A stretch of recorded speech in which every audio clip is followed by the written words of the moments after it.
En diciembre de 1944, mientras las fuerzas aliadas avanzaban hacia Alemania, el alto mando alemán preparó una ofensiva en el frente occidental.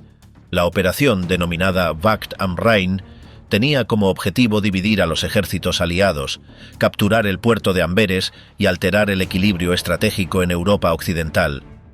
La región elegida para el ataque fue la zona montañosa y boscosa de las Ardenas, considerada por los aliados un sector de bajo riesgo, defendido por divisiones con menor experiencia de combate.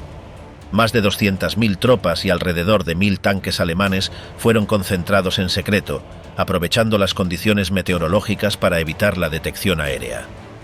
El 16 de diciembre, las fuerzas alemanas iniciaron un ataque sorpresa que desencadenó una de las batallas más intensas y costosas de la Segunda Guerra Mundial.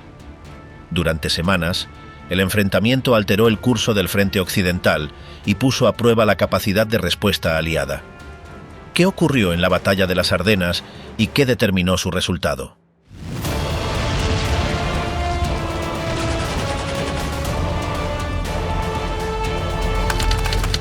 El invierno de la última oportunidad. En diciembre de 1944, mientras las fuerzas aliadas avanzaban por Europa occidental, el alto mando alemán preparaba una ofensiva que buscaba revertir la situación en el frente occidental. Tras la caída de Francia y el progreso de las tropas angloamericanas a través de Bélgica y los Países Bajos, la línea defensiva alemana enfrentaba una presión constante. Adolf Hitler ordenó una operación que pretendía dividir las fuerzas enemigas, capturar el puerto de Amberes y obligar a los aliados a negociar. La ofensiva recibió el nombre de Wacht am Rhein, vigilando el Rin. Su ejecución dependía de una combinación de sorpresa, rapidez y condiciones meteorológicas que limitaran el apoyo aéreo aliado. El terreno elegido fueron los bosques y montañas de las Ardenas, una región donde los aliados habían ubicado a unidades consideradas menos experimentadas, bajo la suposición de que se trataba de un sector de menor riesgo. Los comandantes alemanes, incluidos von Rundstedt y Model, expresaron reservas sobre las posibilidades de éxito de la operación, debido a las limitaciones logísticas y a las pocas reservas de combustible. A pesar de estas preocupaciones, Hitler mantuvo su plan, confiando en que un golpe audaz podía cambiar el rumbo de la guerra. Mientras tanto, las fuerzas aliadas subestimaban la capacidad ofensiva alemana en ese sector. La inteligencia aliada había detectado movimientos inusuales de tropas, pero las evaluaciones predominantes consideraban improbable una ofensiva a gran escala en las condiciones invernales y a través de un terreno complejo como el de las Ardenas. Las prioridades aliadas se enfocaban en consolidar las líneas, planificar futuros ataques y asegurar el suministro logístico a través de los puertos liberados. En los días previos al ataque, las fuerzas alemanas concentraron más de 200.000 tropas y alrededor de 1.000 tanques y vehículos blindados detrás de la línea de frente. El despliegue se realizó principalmente por la noche y bajo condiciones meteorológicas que dificultaban la observación aérea. Las unidades estaban distribuidas en 3 ejércitos principales: el 6º Ejército Panzer al norte, el 5º Ejército Panzer en el centro y el 7º Ejército al sur. Cada uno tenía asignado un papel específico en el avance. La estrategia consistía en atravesar rápidamente las defensas estadounidenses, capturar los cruces de los ríos Ur y Amblev y avanzar hacia el Mosa. Desde allí se esperaba alcanzar Amberes, aislando a las fuerzas británicas y canadienses en el norte y desestabilizando el frente aliado. La ofensiva debía completarse en pocos días, antes de que los aliados pudieran reorganizarse o desplegar refuerzos significativos. Las condiciones climáticas desempeñaban un papel clave. La niebla, las nubes bajas y las nevadas frecuentes reducían la efectividad de la aviación aliada, lo cual ofrecía una ventana de oportunidad limitada. La ofensiva dependía también de capturar suministros enemigos, especialmente combustible, para mantener el avance de las unidades blindadas. Mientras los preparativos alemanes continuaban, las tropas aliadas estacionadas en las Ardenas permanecían confiadas en la relativa calma de su sector. Muchos soldados se preparaban para las festividades navideñas, instalados en pueblos y puestos avanzados que no habían experimentado combates intensos desde el verano.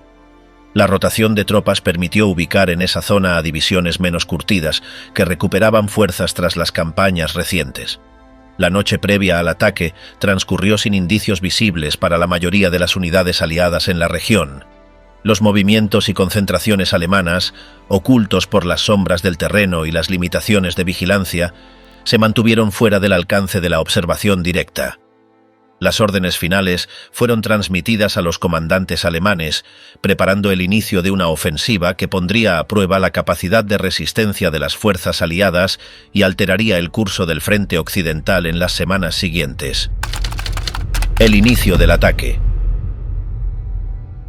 A las 5:30 de la mañana del 16 de diciembre de 1944, las primeras detonaciones de artillería rompieron la quietud de los bosques de las Ardenas.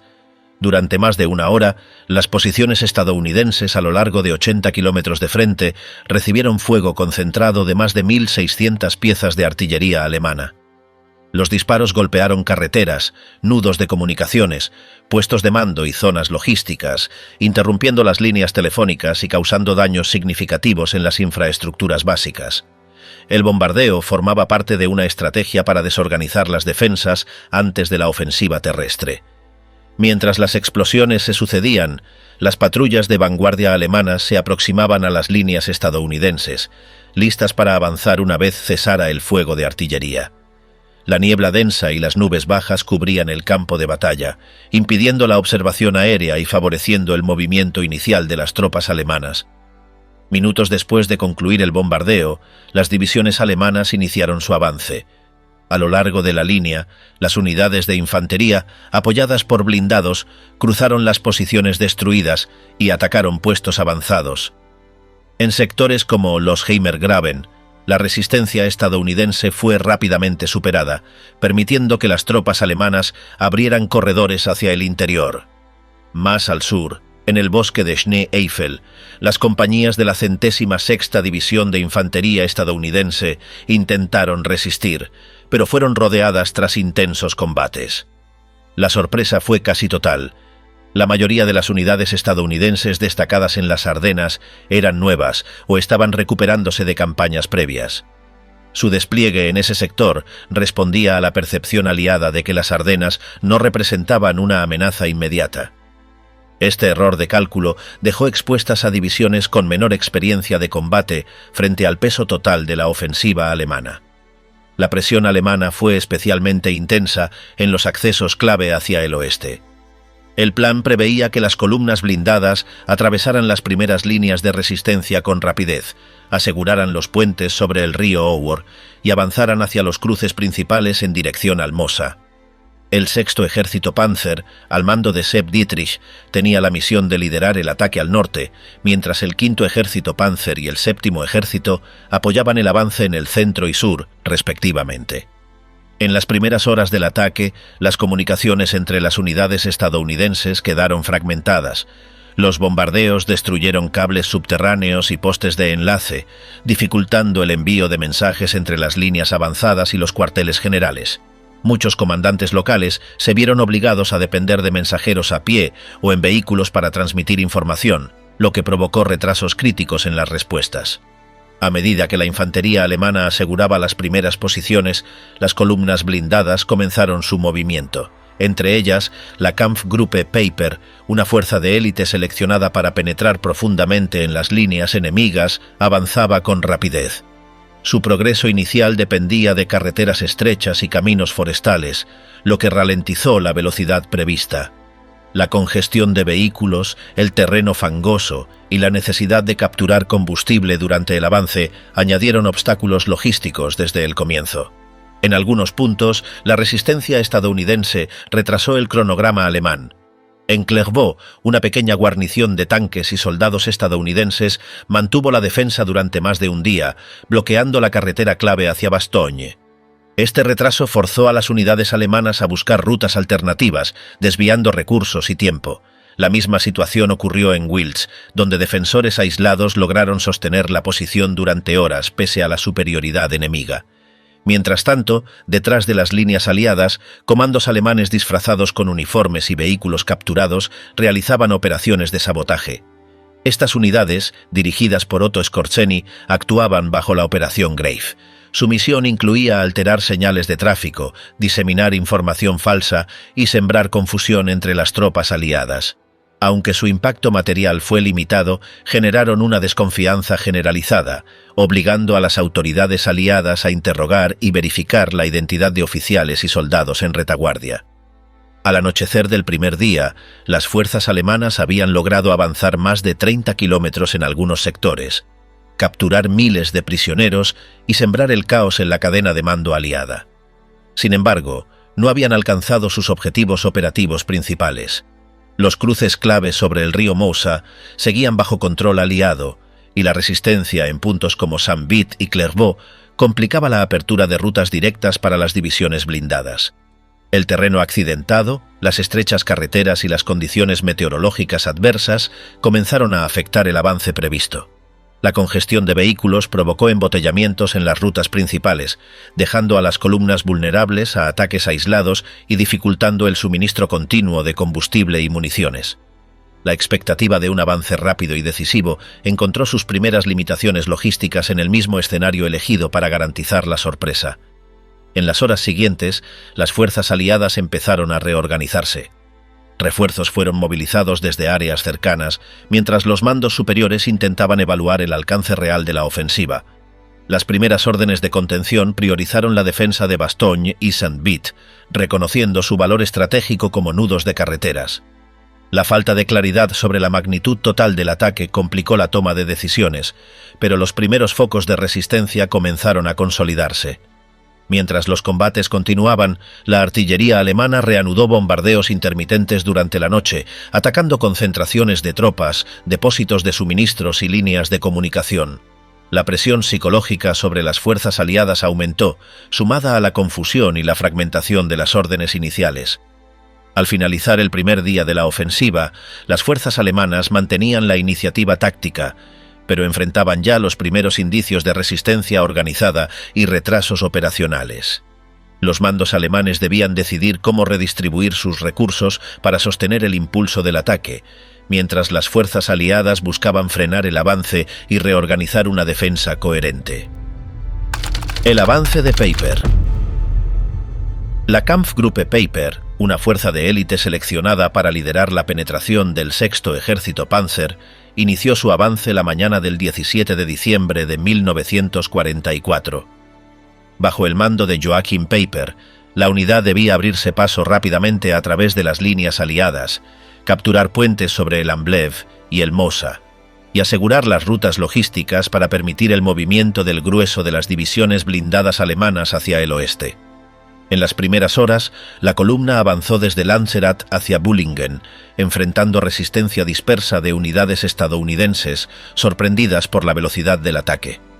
Tras neutralizar los puestos avanzados, la Kampfgruppe capturó los depósitos de combustible en Bullingen, una victoria logística necesaria dado que las reservas alemanas eran limitadas. El combustible capturado permitió reabastecer temporalmente a los blindados y continuar la marcha. Mientras tanto, la columna progresaba por carreteras estrechas y cubiertas de nieve, enfrentando retrasos causados por el terreno y la acumulación de vehículos. Los embotellamientos limitaron la velocidad prevista del avance y obligaron a desviar parte de la fuerza por caminos secundarios. A pesar de estos obstáculos, Peiper ordenó mantener la presión, consciente de la necesidad de alcanzar los cruces clave antes de que los aliados pudieran reforzarlos. El 17 de diciembre, la Kampfgruppe llegó a Malmedy, donde tuvo lugar uno de los incidentes más notorios de la ofensiva. Un grupo de prisioneros de guerra estadounidenses capturados por la unidad fue ejecutado en un campo cercano, un hecho que tendría repercusiones significativas en la percepción de la ofensiva alemana y en la moral de las tropas aliadas. La noticia de la matanza se difundió rápidamente, generando alertas sobre las prácticas de la fuerza enemiga y endureciendo las posiciones defensivas en sectores próximos. Tras Malmedy, la columna continuó su avance hacia Stavelot, con la intención de asegurar el puente sobre el Amblève. Sin embargo, la resistencia en Stavelot retrasó las operaciones. Elementos de las fuerzas estadounidenses destruyeron parte de las infraestructuras y bloquearon las rutas principales, forzando a Peiper a enviar destacamentos para intentar recuperar los accesos. Aunque las tropas alemanas lograron entrar en la localidad, no pudieron asegurar de inmediato el cruce vital, enfrentando contraataques que comprometieron su control. La dificultad de mantener un flujo continuo de combustible comenzó a afectar la operatividad de los blindados de la Kampfgruppe. La dependencia de suministros capturados limitó la autonomía de la unidad, que necesitaba avanzar para sostener su propio abastecimiento. La falta de combustible restringió los movimientos y obligó a abandonar varios vehículos a lo largo de la ruta, reduciendo progresivamente la capacidad de combate de la columna. Mientras la Kampfgruppe intentaba consolidar su posición en Stavelot, los contraataques aliados aumentaban en intensidad. Unidades estadounidenses desplegadas desde Bielsalm y Spa presionaban los flancos, intentando cortar las rutas de retirada y limitar las posibilidades de escape de la fuerza alemana. Los intentos de reforzar el avance con apoyo desde otras unidades alemanas resultaron insuficientes para revertir la situación. El 19 de diciembre, la Kampfgruppe logró cruzar el Amblev en parte, estableciendo una cabeza de puente, pero no pudo avanzar más hacia el oeste. La pérdida de tiempo en los combates por Stavelot y la creciente resistencia aliada frenaron el ímpetu inicial. Además, la destrucción de los puentes sobre el Liene y el Amblev en sectores posteriores impidió cualquier intento de reanudar el avance hacia los objetivos estratégicos planteados en el plan original. El 20 de diciembre, Peiper tomó la decisión de replegar su columna hacia la Gleise, donde intentó establecer una posición defensiva mientras esperaba refuerzos o instrucciones del alto mando. Sin embargo, la situación logística y táctica continuaba deteriorándose. Las unidades aliadas cerraban progresivamente el cerco, aislando a la Kampfgruppe y sometiéndola a constantes ataques de artillería y blindados.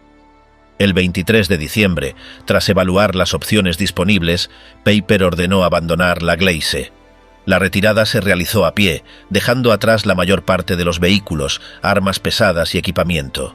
La Kampfgruppe se dispersó en pequeños grupos para intentar alcanzar las líneas alemanas a través de los bosques, evitando el contacto directo con las fuerzas enemigas. El fracaso del avance de la Kampfgruppe Peiper representó un golpe significativo para el plan operativo del Sexto Ejército Panzer. La incapacidad de abrir una ruta directa hacia el río Mosa y la pérdida de recursos materiales y humanos limitaron las posibilidades de alcanzar los objetivos estratégicos de la ofensiva. La resistencia de Bastogne. El 19 de diciembre de 1944, las fuerzas alemanas lograron cerrar el cerco sobre Bastogne, una pequeña ciudad belga situada en un punto clave de comunicación vial.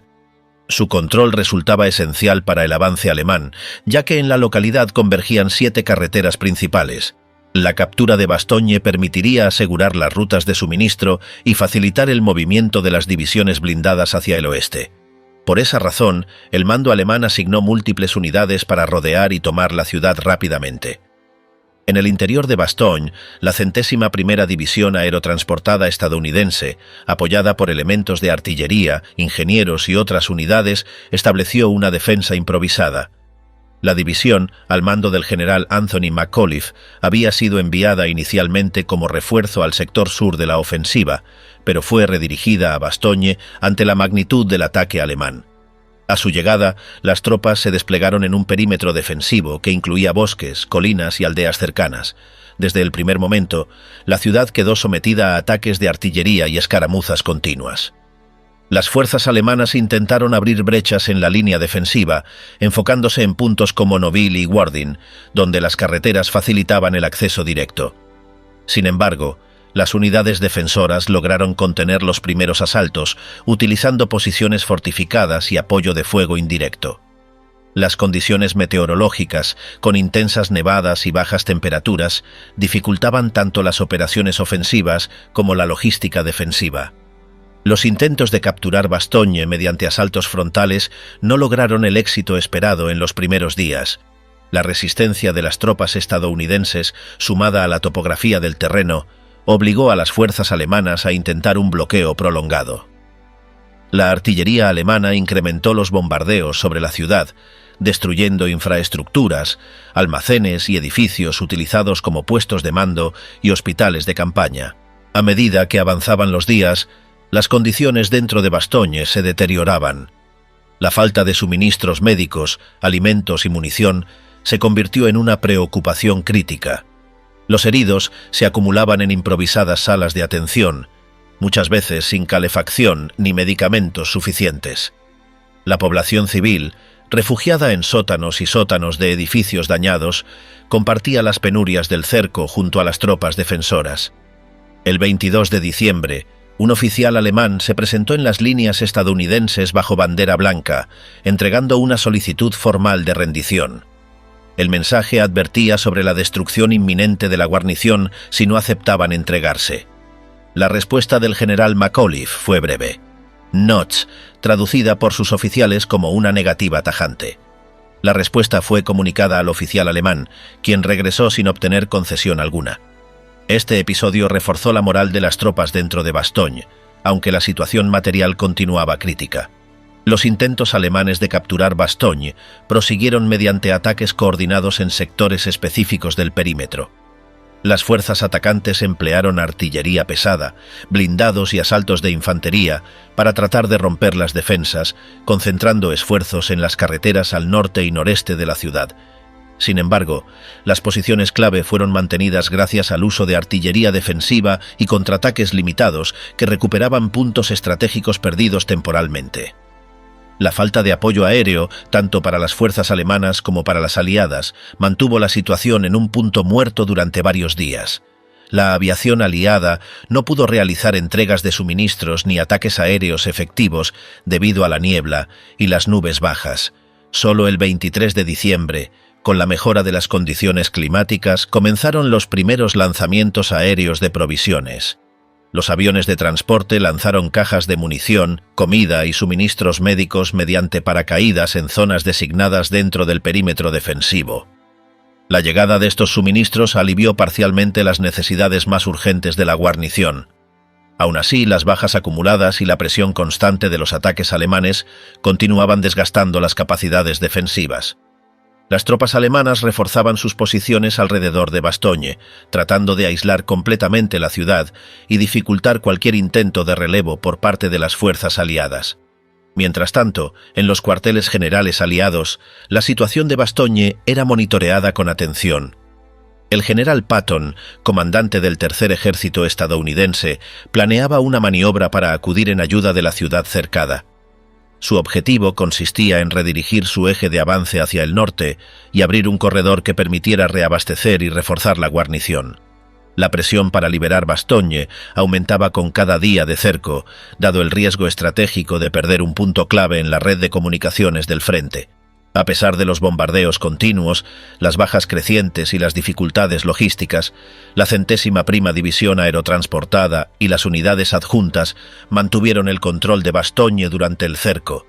La negativa inicial a rendirse se convirtió en símbolo de resistencia, mientras las tropas aguantaban los ataques alemanes a la espera de los refuerzos prometidos. Al acercarse la Navidad, las condiciones en Bastogne continuaban siendo extremas. La escasez de raciones, el frío intenso y las heridas no tratadas aumentaban el sufrimiento de soldados y civiles. Las líneas defensivas se mantenían, pero la presión sobre los sectores norte y noreste indicaba que los alemanes buscaban un último intento de ruptura antes de la llegada de refuerzos. El 26 de diciembre, tras una semana de cerco, las primeras unidades del Tercer Ejército lograron abrir una ruta hacia Bastogne. El enlace entre las fuerzas al interior de la ciudad y las columnas de Patton permitió el ingreso de suministros adicionales y la evacuación de heridos. Aunque los combates continuaron en las afueras, la ruptura del cerco representó un alivio significativo para los defensores y un obstáculo crítico para los planes alemanes. El estancamiento alemán. Tras los primeros días de avance, las fuerzas alemanas comenzaron a enfrentar obstáculos que limitaron su capacidad ofensiva. Entre el 20 y el 23 de diciembre de 1944, la ofensiva en las Ardenas mostró signos evidentes de desaceleración. La falta de combustible, las condiciones del terreno y la creciente resistencia aliada afectaban de manera directa la continuidad de la operación. En el sector norte, la Kampfgruppe Peiper permanecía aislada en la Gleise, tras haber agotado su capacidad de maniobra. Rodeada por unidades estadounidenses, la columna de Peiper se encontraba sin combustible suficiente para mover sus vehículos pesados. Los intentos de romper el cerco desde el exterior no lograron liberar a la unidad. Finalmente, Peiper ordenó abandonar el material pesado y emprender la retirada a pie, dejando atrás tanques y blindados inutilizados. En el centro del frente, las divisiones blindadas alemanas encontraron resistencia creciente alrededor de Saint-Vith y Houffalize. La destrucción de puentes clave por parte de las fuerzas estadounidenses y las dificultades logísticas de mover columnas de vehículos a través de carreteras estrechas y dañadas ralentizaron el progreso. Los embotellamientos en los valles y cruces complicaron aún más la coordinación entre las distintas unidades alemanas. El suministro de combustible continuaba siendo un problema crítico. La ofensiva había dependido desde el inicio de capturar depósitos aliados en el camino para reabastecer las unidades mecanizadas. Sin embargo, los depósitos asegurados resultaron insuficientes para cubrir las necesidades de la operación. El transporte de combustible desde las reservas alemanas en la retaguardia se vio obstaculizado por bombardeos aéreos y el colapso de las rutas de abastecimiento. Mientras tanto, las fuerzas aliadas comenzaron a reorganizar sus posiciones y reforzar los sectores amenazados. La mejora de las condiciones climáticas permitió la reanudación de operaciones aéreas. La aviación aliada atacó columnas alemanas, interrumpió convoyes logísticos y dificultó el movimiento de tropas. Estos ataques aéreos, combinados con la resistencia en tierra, limitaron la capacidad alemana de avanzar hacia el Mosa. En el sur, las tropas del Séptimo Ejército alemán encontraron menos éxito del esperado. Las unidades estadounidenses lograron contener la expansión alemana más allá de los objetivos iniciales. La presión aliada en este sector impidió que las fuerzas del sur pudieran contribuir al avance general, reduciendo la cobertura de los flancos y exponiendo vulnerabilidades en la línea ofensiva alemana. El mando alemán, al observar el estancamiento progresivo, intentó redirigir recursos para reactivar la ofensiva principal. Sin embargo, la dispersión de las unidades, la pérdida de cohesión en el terreno y la escasez de combustible limitaron las opciones disponibles. Los intentos de reagrupar las divisiones blindadas chocaron con las realidades logísticas y las contraofensivas locales aliadas. La acumulación de retrasos afectó la capacidad alemana de alcanzar los objetivos estratégicos iniciales. Cada día que pasaba sin capturar los cruces del río Mosa reducía la posibilidad de forzar una división efectiva entre las fuerzas británicas y estadounidenses. La expectativa de avanzar rápidamente hasta Amberes se desvanecía, mientras los mandos alemanes evaluaban alternativas para sostener las posiciones alcanzadas o replegarse hacia líneas más defendibles.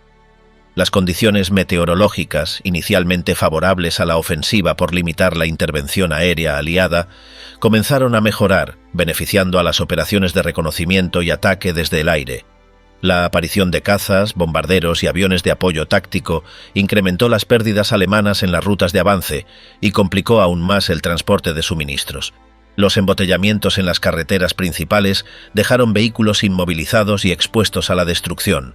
Los ataques aéreos destruyeron camiones, tanques y piezas de artillería estacionadas, creando obstáculos adicionales en las vías de comunicación. Las columnas alemanas, obligadas a desviar su ruta o avanzar lentamente, se volvieron vulnerables a emboscadas y ataques de artillería de largo alcance. A medida que avanzaban los días, la superioridad material y aérea aliada se hizo más evidente. Las fuerzas estadounidenses lanzaban contraataques locales para recuperar pueblos estratégicos y cerrar corredores utilizados por las unidades alemanas. La coordinación entre las fuerzas aliadas permitió reforzar puntos clave y aislar grupos enemigos en sectores específicos del frente. El 24 de diciembre, el alto mando alemán reconoció que la ofensiva había perdido su impulso inicial. La posibilidad de alcanzar el Mosa y cumplir los objetivos estratégicos planteados en el plan original se volvió remota. Las decisiones comenzaron a enfocarse en estabilizar las líneas alcanzadas y defender las posiciones conquistadas para evitar una retirada desordenada. Mientras tanto, las tropas en primera línea enfrentaban condiciones extremas.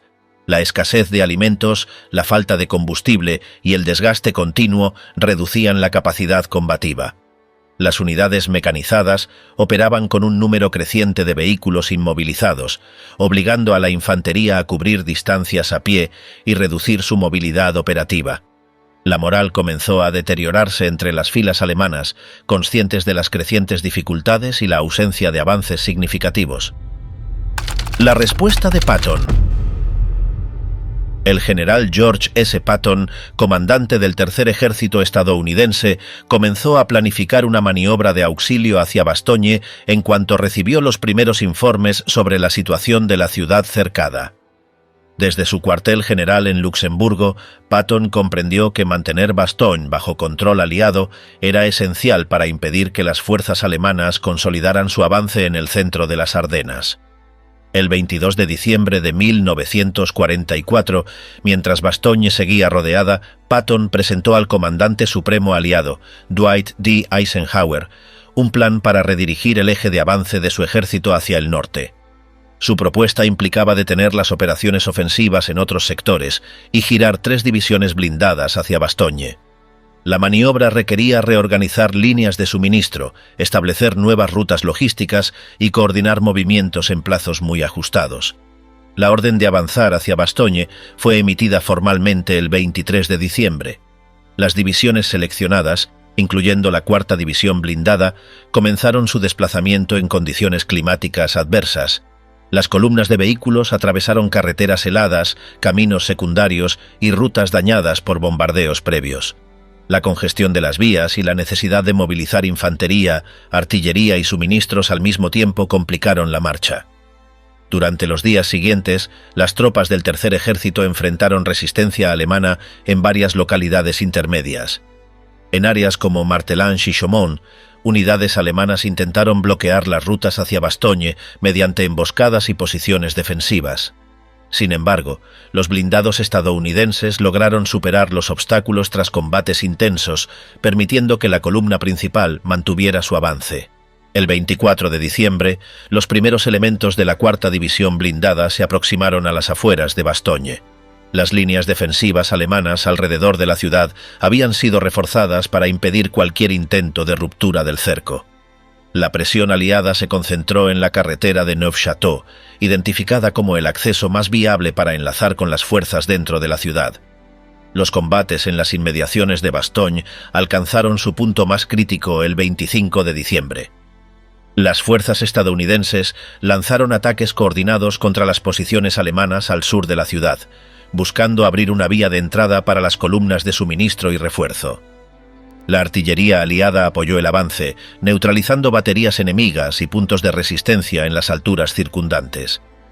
El 26 de diciembre, tras intensos combates, las primeras unidades del Tercer Ejército lograron establecer contacto con las líneas de la 101ª División Aerotransportada dentro de Bastogne. La apertura de un corredor permitió el ingreso de suministros esenciales, la evacuación de heridos y la rotación limitada de efectivos. Aunque la ciudad permanecía expuesta a ataques de artillería y bombardeos esporádicos, el cerco operativo alemán había sido roto. La llegada del Tercer Ejército representó un alivio significativo para la guarnición de Bastogne, pero no puso fin a los enfrentamientos en la región. Las fuerzas alemanas continuaron intentando recuperar el control de las carreteras y aislar nuevamente la ciudad. Los combates persistieron en sectores periféricos durante los días posteriores, mientras las fuerzas aliadas ampliaban el corredor y reforzaban las defensas. La maniobra de Patton fue reconocida por su rapidez y eficacia operativa. Lograr redirigir un ejército completo bajo condiciones meteorológicas adversas y en tiempo limitado implicó un esfuerzo logístico complejo. La coordinación entre las divisiones blindadas, la infantería de apoyo y las unidades de artillería permitió superar las dificultades del terreno y las acciones defensivas alemanas. La ruptura del cerco de Bastogne tuvo consecuencias estratégicas directas en la ofensiva alemana. Al asegurar la ciudad, los aliados preservaron un punto crítico en la red de comunicaciones del frente occidental. Además, el fracaso alemán en capturar Bastogne impidió consolidar un corredor efectivo hacia el río Mosa, limitando la proyección de la ofensiva en el centro de las Ardenas. A partir de la apertura del corredor, el mando aliado inició preparativos para una contraofensiva general. La presión sobre los flancos alemanes aumentó progresivamente, mientras las divisiones aliadas recuperaban terreno perdido y cerraban brechas en la línea defensiva. La maniobra de Patton no solo permitió liberar Bastogne, sino que facilitó la transición de las fuerzas aliadas de una posición defensiva a una postura ofensiva en el sector central del frente. La intervención del Tercer Ejército en Bastogne se convirtió en un punto de referencia operativo dentro de la campaña de las Ardenas. La capacidad de adaptación, la velocidad de reacción y la coordinación logística demostradas en la maniobra reforzaron la iniciativa aliada en la etapa final de la batalla. La resistencia de la guarnición de Bastogne, combinada con la llegada de los refuerzos de Patton, contribuyó a frenar el impulso ofensivo alemán y a consolidar una posición defensiva clave para los aliados. La recuperación aliada. Tras la ruptura del cerco de Bastogne, el mando aliado reorganizó las fuerzas disponibles para iniciar una contraofensiva general. Entre el 27 de diciembre de 1944 y los primeros días de enero de 1945, las divisiones estadounidenses y británicas comenzaron a recuperar progresivamente el terreno perdido durante la ofensiva alemana en las Ardenas. El primer objetivo de la recuperación fue ampliar el corredor abierto por el Tercer Ejército hacia Bastogne. Las unidades del general Patton avanzaron al norte y al noreste de la ciudad, asegurando pueblos y cruces de carreteras utilizados previamente por las fuerzas alemanas. Los enfrentamientos en las afueras continuaron, pero la superioridad numérica y material aliada permitió consolidar las posiciones y expandir el control del área. Simultáneamente, en el sector norte, las fuerzas bajo el mando del mariscal Bernard Montgomery lanzaron operaciones ofensivas desde la región de Dinant y Namur. Las divisiones británicas y estadounidenses avanzaron hacia el sur, presionando las líneas alemanas en dirección a Houffalize. El objetivo consistía en cerrar el saliente creado por la ofensiva alemana y aislar a las unidades enemigas atrapadas dentro del mismo. Las condiciones meteorológicas seguían afectando las operaciones. Las bajas temperaturas, las nevadas intermitentes y el terreno embarrado dificultaban el movimiento de vehículos y la logística de las tropas. Sin embargo, la mejora parcial del clima permitió la reanudación de los ataques aéreos aliados. Los bombarderos y cazas contribuyeron a debilitar las líneas alemanas, destruyendo concentraciones de vehículos, depósitos de munición y posiciones defensivas en retirada. A medida que avanzaban, las columnas aliadas se encontraron con núcleos de resistencia en localidades estratégicas. En Houffalize, los combates fueron intensos, ya que la localidad representaba un punto de enlace vital para las rutas alemanas hacia el este. Las tropas alemanas intentaron mantener el control mediante defensas improvisadas, pero finalmente se vieron obligadas a retirarse tras varios días de enfrentamientos. La coordinación entre las fuerzas aliadas permitió establecer un movimiento de pinza que avanzó desde el norte y el sur, hacia Houffalize. El encuentro de las columnas en esta localidad, a mediados de enero, marcó el cierre efectivo del saliente alemán. La captura de Houffalize cortó las principales vías de retirada y obligó a las unidades alemanas atrapadas al oeste a retirarse a través de rutas secundarias bajo fuego constante. En otros sectores, las fuerzas aliadas recuperaron progresivamente poblaciones como Saint, Witt, Nouville y Foy. Cada avance requería superar defensas organizadas apresuradamente por las fuerzas alemanas en retirada. La resistencia variaba según el terreno y las capacidades de las unidades enemigas presentes, pero en general, el retroceso alemán era continuo ante la presión combinada de infantería, blindados y ataques aéreos. La recuperación aliada también implicó asegurar puentes, carreteras y depósitos de suministros previamente destruidos o dañados durante la ofensiva alemana. Los equipos de ingenieros trabajaron para reparar infraestructuras esenciales, permitiendo restablecer las líneas logísticas necesarias para sostener el avance y reforzar las posiciones conquistadas. Durante la contraofensiva, las fuerzas aliadas capturaron a miles de prisioneros alemanes, muchos de ellos procedentes de unidades desorganizadas o separadas de sus mandos principales. Las pérdidas materiales alemanas incluían tanques, vehículos de transporte y piezas de artillería abandonadas en las rutas de retirada o destruidas por ataques aéreos. El mando alemán intentó estabilizar una línea defensiva más al este, pero las pérdidas acumuladas, la falta de refuerzos suficientes y la superioridad aliada en hombres y medios limitaron las opciones tácticas disponibles. Las divisiones alemanas que lograron retirarse hacia la línea del río Our lo hicieron con efectivos reducidos y equipamiento incompleto. A principios de enero de 1945, la ofensiva alemana en las Ardenas se encontraba completamente revertida. Las líneas aliadas habían recuperado prácticamente todo el terreno ocupado por las fuerzas alemanas durante las primeras semanas de la ofensiva. La iniciativa estratégica volvió a manos de los aliados, que comenzaron a planear nuevas operaciones en el frente occidental.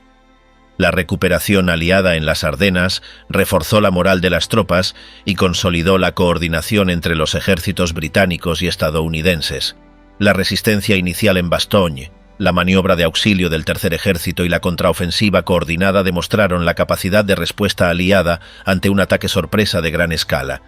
Al finalizar la campaña, las fuerzas aliadas habían logrado cerrar el saliente alemán, recuperar las rutas de comunicación y capturar importantes cantidades de equipo y prisioneros.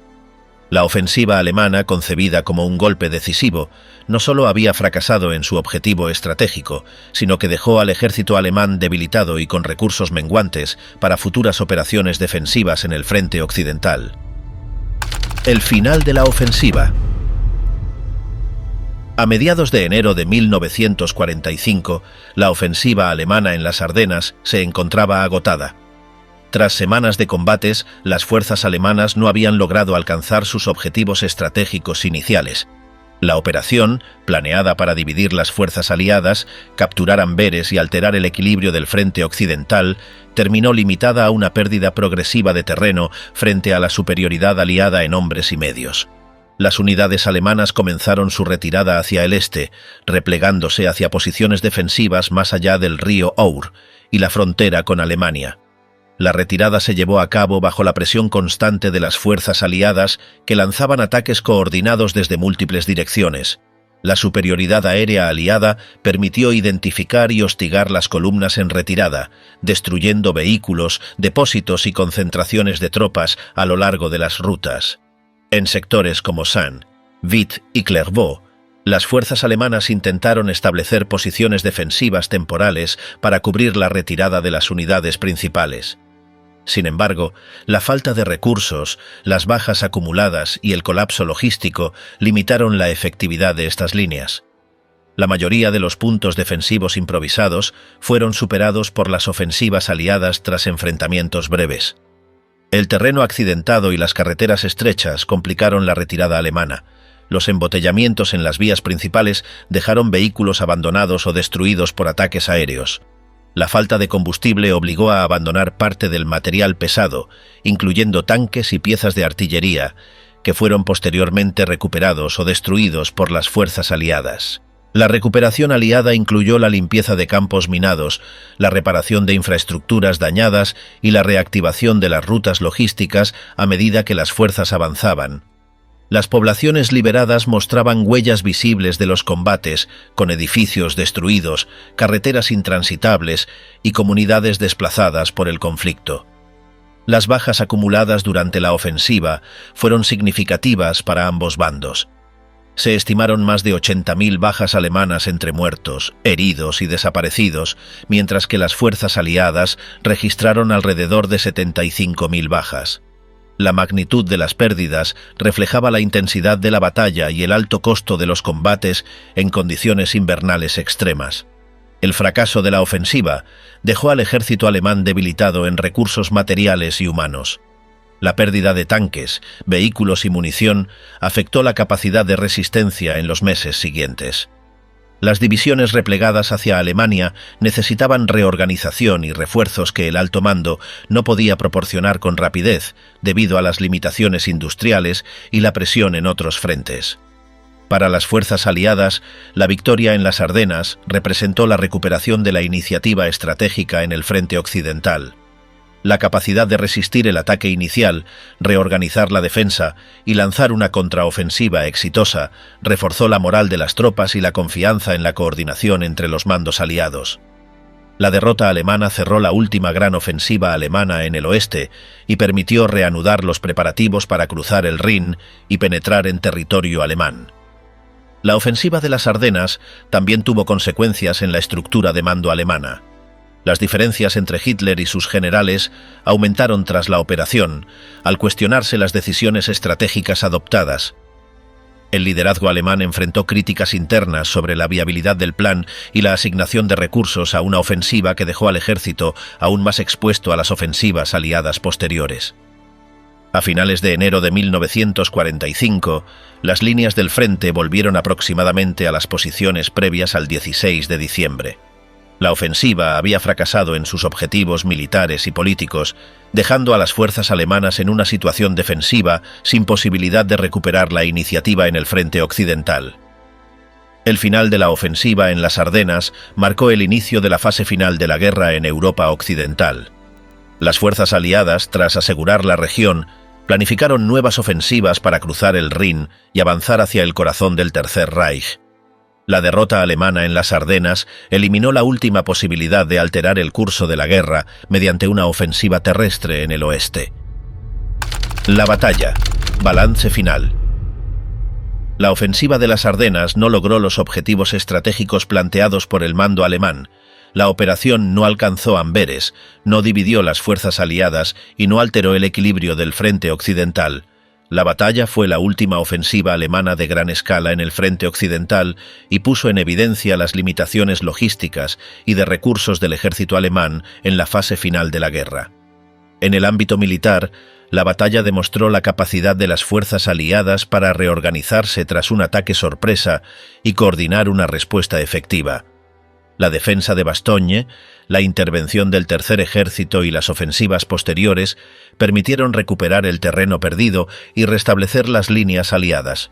Según las estimaciones, las bajas alemanas superaron las 80.000, mientras que las fuerzas aliadas registraron alrededor de 75.000 bajas. Estas pérdidas se produjeron en condiciones invernales severas, con temperaturas bajo cero y dificultades logísticas en un terreno montañoso y boscoso. Las consecuencias materiales incluyeron la destrucción de infraestructuras básicas en localidades belgas y luxemburguesas. Carreteras, puentes y edificios quedaron dañados o destruidos. La población civil experimentó desplazamientos, pérdida de viviendas y carencias en el suministro de recursos esenciales. La ofensiva retrasó los planes aliados de avanzar hacia el Rin, pero no impidió la continuación de las operaciones ofensivas. La industria alemana no pudo reponer las pérdidas sufridas en tanques, vehículos y equipamiento militar. Las divisiones blindadas alemanas quedaron debilitadas y sin capacidad suficiente para resistir las ofensivas aliadas posteriores. Tras la retirada, las fuerzas alemanas abandonaron grandes cantidades de equipo. Más de 500 vehículos blindados, junto a cañones y camiones, fueron destruidos o dejados atrás en las rutas de retirada. Muchas de estas pérdidas ocurrieron porque las propias tripulaciones inutilizaron el material antes de evacuar, para evitar su uso por las tropas aliadas. La aviación aliada realizó ataques continuos sobre las columnas alemanas en movimiento, contribuyendo a aumentar las pérdidas de vehículos y suministros. El retroceso alemán obligó a reorganizar las divisiones en la línea del Rin con efectivos reducidos. Algunas unidades quedaron con menos de la mitad de su fuerza original tras la batalla. La ofensiva, además de agotar las reservas materiales, comprometió la capacidad del ejército alemán de reforzar otros frentes. Parte de los recursos inicialmente destinados a sostener el frente occidental tuvieron que ser redistribuidos hacia el frente oriental, donde las fuerzas soviéticas preparaban nuevas ofensivas. A nivel civil, las localidades afectadas enfrentaron meses de reconstrucción tras el paso de los combates. La restauración de carreteras y puentes resultó prioritaria para restablecer las comunicaciones básicas. En muchas poblaciones, las escuelas, hospitales y viviendas necesitaban reparaciones urgentes. La población civil continuó sufriendo escasez de alimentos y combustible durante las semanas posteriores al fin de la ofensiva. Algunos hechos ocurridos durante la ofensiva, como la ejecución de prisioneros de guerra en Malmedy, fueron objeto de investigaciones y juicios tras la guerra. Oficiales y soldados involucrados enfrentaron procesos judiciales en tribunales militares. Estas acciones se sumaron a otros procedimientos relacionados con crímenes de guerra cometidos durante el conflicto. Diversos lugares de la región conservan cementerios, monumentos y museos relacionados con la batalla. Las zonas donde ocurrieron los combates reciben visitantes interesados en la historia militar. Las poblaciones afectadas mantienen memoriales y placas conmemorativas que recuerdan los acontecimientos sucedidos entre diciembre de 1944 y enero de 1945. Los primeros monumentos fueron instalados pocos años después del final de la guerra, impulsados por asociaciones de veteranos y autoridades locales. La ofensiva de las Ardenas marcó el fin de la capacidad ofensiva alemana en el frente occidental. A partir de ese momento, las fuerzas alemanas adoptaron una postura defensiva ante la presión de las fuerzas aliadas. La recuperación del terreno perdido permitió a los aliados planificar nuevas operaciones para cruzar el Rin y avanzar hacia territorio alemán. La batalla sigue siendo objeto de estudios en ámbitos militares e históricos como ejemplo de las condiciones, decisiones y consecuencias de una ofensiva lanzada en un contexto estratégico limitado.